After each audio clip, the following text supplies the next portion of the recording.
Hello everyone, we have almost completed the basic fundamentals of HTML. So in the next video we will be starting with the CSS tutorial. So if you have not completed the HTML videos, so you have to go to the playlist of the YouTube channel and complete all those videos, because there are a lot of stuff I have covered in all these 9 videos. So in this video I'm also going to show you 2 more concepts of the web development, and even I am also going to share you few resources from where you can go through with the content as well as do the exercises which will make you more comfortable in terms of learning the HTML part. So let me show you the resources first of all, and then after I will show you those 2 concepts which I am going to teach you in this video. The first resource is developer.mozilla.org. So this is actually the website in which you will have to learn all the web development concepts. So HTML is also one of the part of its tutorial. So you can also go through the HTML tutorial from this website.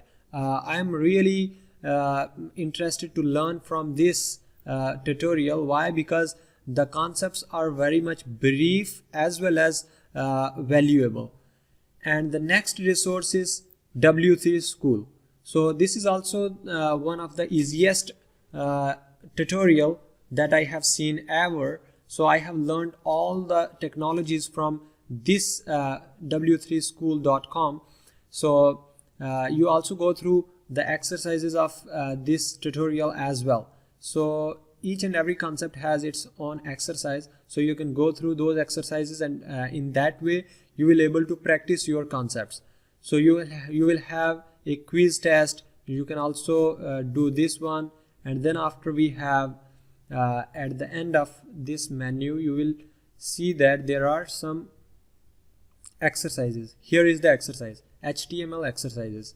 So if you will go through all these exercises, definitely there are most of the concepts that are covered in all the exercises. So you will be more comfortable with the HTML once you will be completing this 2 or 3 more times, right? So these are really important for you guys right now, because you are just working on your fundamentals.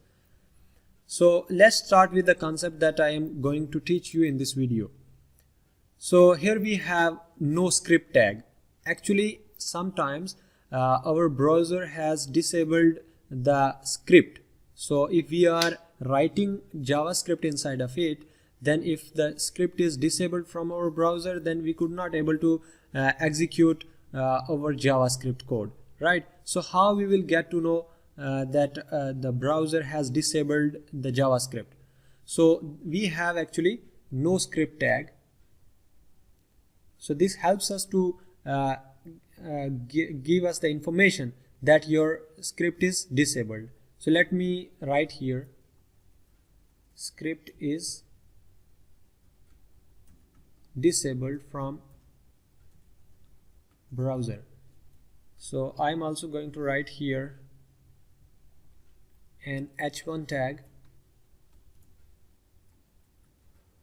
hello everyone. So if I'm going to run this on the browser,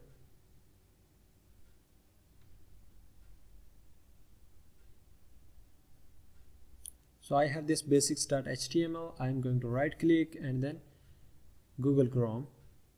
So here you will get hello world.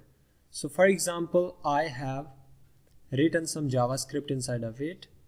So in the JavaScript tutorial I will show you that how you can write the JavaScript, but here I'm just giving you a little information. So we have a script tag. Inside of it I'm writing alert, I am here.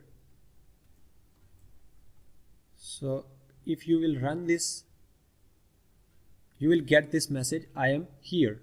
So that means your JavaScript is running. All right, this is executing. That's why you could able to get this pop-up. But sometimes in the setting here,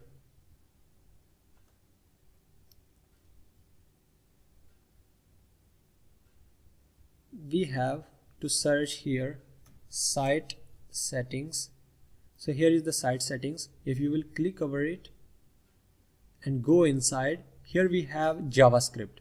So once you will click, and then we have this radio button. If you will disable this from here, I mean block this one, and again go to this HTML file and refresh, then you will get this message that script is disabled from browser. So what does it mean? It is just actually no script tag just gives us the information that your browser has disabled the JavaScript execution.